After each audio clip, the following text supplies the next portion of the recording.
से नासत विघ्नयनन्त ताते सर्वारंभ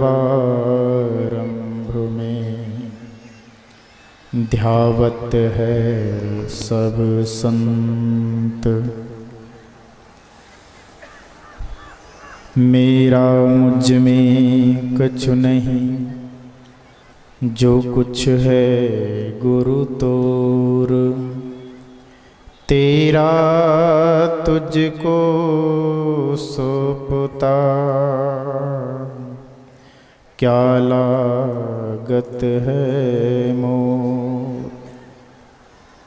श्रद्धा भक्ति के साथ हम सदगुरु के जय घोष ध्वनि कर रसना पवित्र करें। बोलिए प्रेम से सदगुरु कबीर साहिब की। थोड़ी ऊंची आवाज में बोलो सदगुरु कबीर साहिब की, संत समाज की, सत्संग महात्मा की।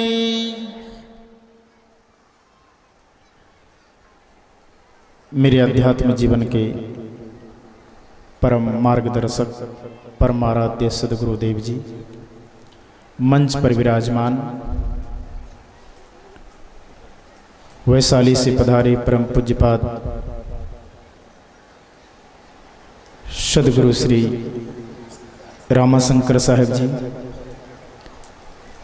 नेपाल से पधारे परम पूज्य संत श्री उमा साहेब जी, दिवांडी संतमत सत्संग भवन से पधारे पूज्य मनोज बाबा जो सुप्रसिद्ध गायक हैं, गरैया से पधारे संत श्री संजीव बाबा, अन्य अन्य संत महापुरुषों, धरासीन धर्म प्रेमी सज्जनों, वसुंधरा के गोद को सुसज्जित करने वाले भक्तिशीला माताओं, भविष्य के कर्मधार नौजवान साथियों, पुण्यवती बहनों, प्यारे बच्चों,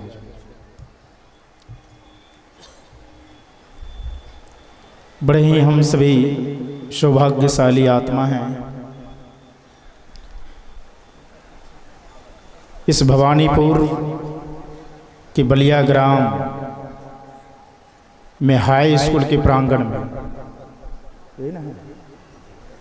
रतन बाबू हाई स्कूल है, आज दूसरा दिन का अंतिम सत्संग, अंतिम सत्र शुभारंभ हो चुका है। इसमें हम सभी बड़े ही मनोयोग पूर्वक सावधान होकर के, जिस तरह महाराज राम ने इस सेवरी को कहा था कि सावधान सुनो धरो मन माही, उसी तरह का परिचय आप लोगों ने दिया है कि सावधान होकर के सुना है। अब बात रही मन में धारण करने की, अपने जीवन में उतारने की। ऋषि ने कहा है श्रोतव्य मंतव्य श्रुतिवाक्यभ्य, सुनो और मनन करो। क्या सुनो, क्या मनन करो? सुनने योग्य बातों को सुनो और मनन करने योग्य बात पर मनन करो। हमारे गुरुदेव कहा करते थे,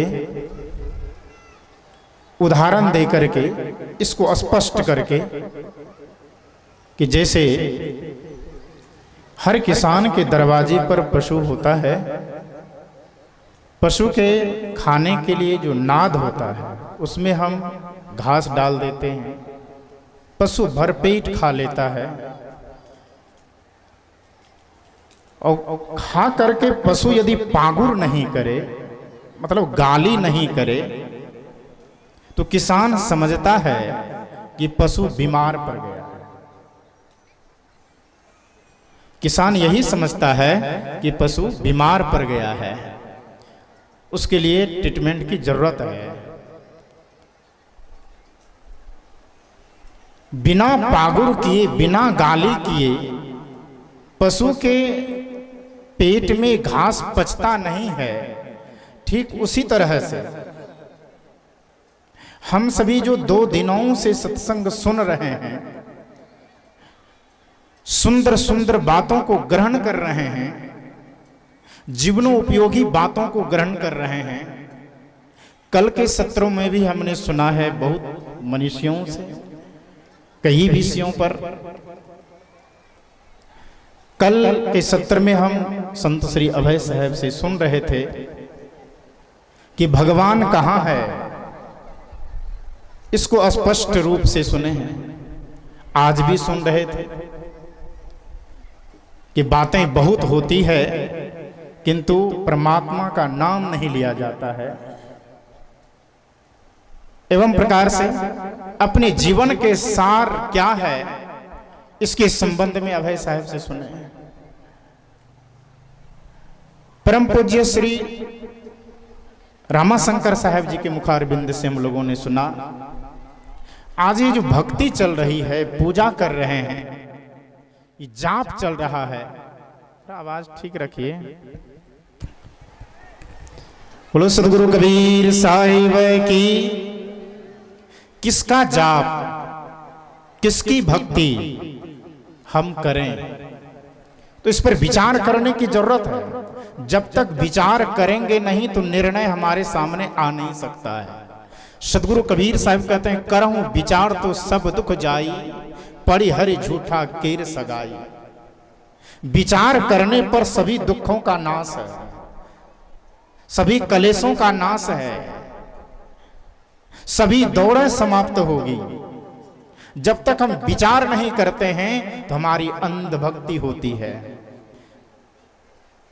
हमारी श्रद्धा अंधश्रद्धा हो जाती है,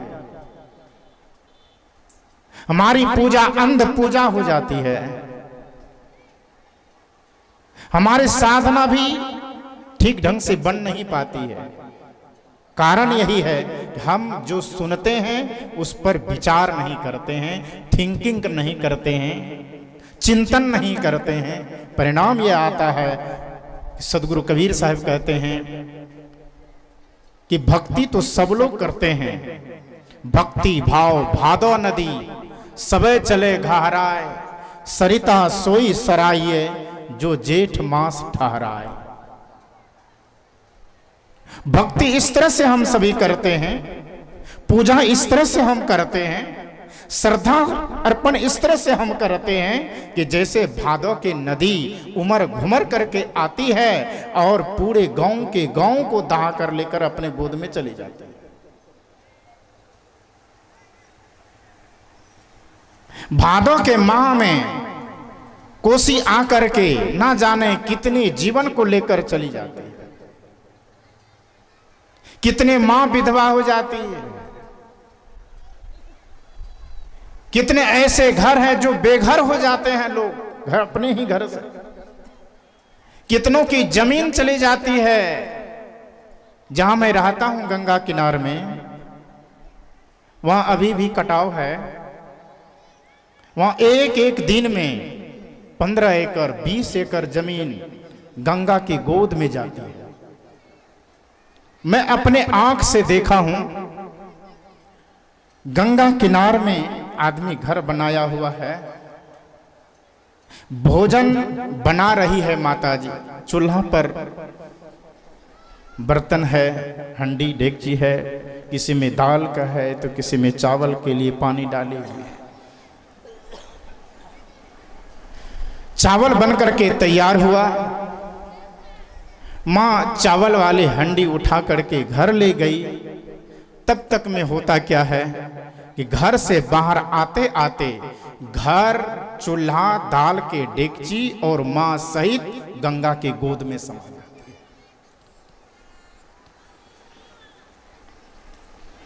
ये अपनी आंख की देखी घटना है। हम कहां पूजा करते हैं? यदि ज्ञान नहीं होगा ना, हम कहीं भी जाकर के कुछ भी करेंगे। इसलिए कबीर साहब ने कहा कि करहूं विचार तो सब दुख जाई, पड़ी हरि झूठा केर सगाई। विचार करने पर सभी दुखों का नाश है। विचार करने पर हम सभी कलेशों से मुक्त हो सकते हैं। हम अंधश्रद्धा, अंध भक्ति, अंध पूजा से मुक्त हो सकते हैं। विवेक पूर्ण पूजा कर सकते हैं, विवेक पूर्ण भक्ति कर सकते हैं, विवेक पूर्ण हम श्रद्धा अर्पित कर सकते हैं। विवेक से, विवेक जगेगा तो हमारा जीवन जो अस्त व्यस्त है उससे हम मुक्त होंगे, निजात पाएंगे। आज पूरी दुनिया इसी में है। कल कह रहे थे साध्वी शिखा साहब, ऐसी है दीवानी दुनिया, भक्ति भाव नहीं बूझे जी। सतगुरु कबीर साहब की पद पर ऐसी दीवानी दुनिया है, भक्ति भाव को बूझती नहीं है। यदि भक्ति भाव को समझ जाए कि भक्ति कहां करनी है, भक्ति क्या है, भक्ति मेरे जीवन में क्यों चाहिए, ये समझ हो जाए तो दौड़ना बंद हो जाएगा। सदगुरु कबीर साहब कहते हैं, दौरत दौरत दौरिया, जहां तक मन की दौड़, दौड़ घटा मन थिर भया, वस्तु ठोर की ठोर। जिस दिन समझ हो जाएगी सच्ची ना, वो दौरें समाप्त हो जाएगी, भटकना बंद हो जाएगा, फिजूल खर्ची बंद हो जाएगी। फिजूल जो खर्च जहां तहां होता है, धर्म के नाम पर, भक्ति के नाम पर, पूजा पाठ के नाम पर, इससे हम निजात पाएंगे। मैं कह रहा था कि 2 दिनों से जो हम सुन रहे हैं, इस पर यदि चिंतन नहीं करेंगे, मनन नहीं करेंगे, तो ये 2 दिनों का सुनना हमारा बेकार चला जाएगा। ये लाखों लाख खर्च बलिया ग्राम के लोगों ने किया है, पूरे इलाके के लोगों ने किया है। जिसने इस कार्यक्रम के लिए बीड़ा उठाया, उसका नाम शायद ओम प्रकाश और गंगा जी थे, और वो शरीर में नहीं रह पाए, और उनके लक्ष्य को पूर्ण करने में हमारे ओम प्रकाश जी और यहाँ के तमाम बुद्धिजीवी, पूरा समाज एकत्र हो करके आज यह कार्यक्रम सफलता के कगार पर है। आज ये कार्य सफलता के कगार पर है। क्यों? जो लक्ष्य किसी ने बनाया वो तो नहीं रहे, उसके पूर्ण करने में हम सभी कटिबद्ध हो गए, तब ये सफलता की ओर है। और इतने खर्च होने के बावजूद भी, इतने लोगों के परिश्रम होने के बावजूद भी, यदि हम इनसे कोई फायदा नहीं ले पाए, इनसे कोई लाभ ना उठा पाए, 2 दिन आए, दूर दूर से संत महापुरुषों का आगमन मंच पर हुआ, उनका दर्शन हुआ, उनकी गंभीर वाणियों को हम लोगों ने सुना, और यदि हम अपने आत्मसात नहीं कर पाए, ये कार्यक्रम पर पानी फिर जाएगा।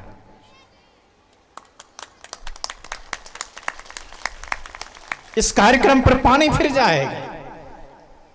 इसलिए इस कार्यक्रम की सफलता तभी मानी जाएगी जब हम 2 दिनों के सत्संग से जो सार गर्भित बातों को सुने हैं उसको हम आत्मसात करेंगे और जीवन में उतारेंगे, जिसका यदि इस सत्संग से कम 100 लोग ना हो तो ना हो, 10 लोग भी यदि इस पथ पर चलने के लिए तैनात हो जाए, ये कार्यक्रम अभी ही सफल हो जाएगा। ये खर्च सफल हो जाएगा।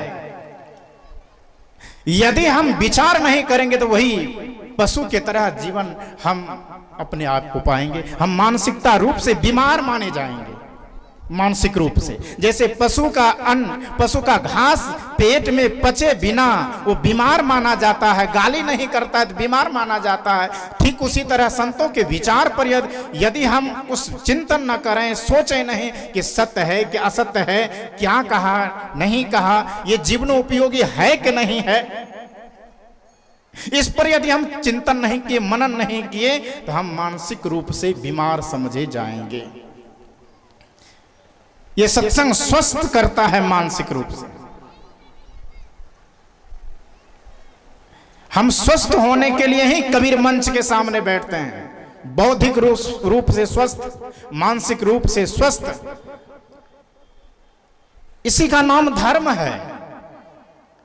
यह मंच धर्म सिखाता नहीं है, बल्कि धर्म को घटित करने की दिशा को दर्शा देता है। धर्म हम कैसे समझेंगे? क्या ये कबीर मत धर्म है? क्या संत मत कोई धर्म है? क्या रामानंदी मत कोई धर्म है? या अन्य कोई संप्रदाय धर्म है? नहीं, वो धर्म नहीं है, वो एक संप्रदाय है, वो एक परिपाटी है, वो एक संगठन है, वो एक समूह है। धर्म नहीं हो सकता है। धर्म तो एक है, धर्म को बांटा नहीं जा सकता। क्योंकि धर्म की जो निष्पत्ति हुई है, विद्वानों ने कहा है, ध्री धातु में अन्य प्रत्यय लगने से धर्म शब्द की निष्पत्ति होती है। तो उसका अर्थ क्या होता है? धी का अर्थ होता है धारण करना। हम जो सुने हैं उसको हम जीवन में धारण करेंगे तो आप सही मायने में धार्मिक हैं, सही मायने में धार्मिक हैं। संत महापुरुषों के कल्याणकारी विचारों से हमें भरपूर लाभ लेना है। मैं अपनी बात को 2 मिनट में समाप्त करने जा रहा हूं कि धर्म को यदि समझना है तो कबीर मंच के सामने आना पड़ेगा। धार्मिकता को समझना है तो कबीर मंच के सामने आना पड़ेगा। यदि अंधभक्ति से बचना है तो कबीर मंच के सामने आना पड़ेगा। यदि उहापों से बचना चाहते हैं, भटकाव से बचना चाहते हैं, पूर्णत्व को प्राप्त करना चाहते हैं, हमें कबीर मंच के सामने आए बिना कहीं सफलता नहीं है। सदगुरु कबीर साहब 2 टूक बात कहने वाले हैं। ये मिट्टी को मिट्टी कहते हैं, पानी को पानी कहते हैं, आकाश को आकाश कहते हैं, अग्नि को अग्नि कहते हैं, हवा को हवा कहते हैं। ये सत्य कहने वाले। किसी ने बड़ा सुंदर कहा है, मैं सच्चे पथ का राही हूं, कह सकता दिन को रात नहीं, ईमान बेच दूं टुकड़ों पर, यह मेरे बस की बात नहीं, यह मेरे बस की बात नहीं।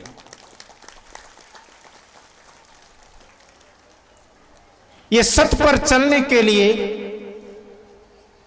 मंच मार्गदर्शक है। हम सत्य पर कैसे चलेंगे? हम सच्चे मायने में धार्मिक होना चाहते हैं तो सदगुरु कबीर साहब के जीवन विचारों को, उनके मूल्यवाणी को, उनके प्रत्येक व्यवहार के जो शब्द है उसको हम अपने जीवन में हर संभव उतारने का प्रयास करें। क्योंकि जीवन बड़ा क्षणिक है। आज मिला है, कल छूट जाएगा। आज संग्रहित हुए हैं, कुछ ही देर के बाद सब बिखर जाएंगे।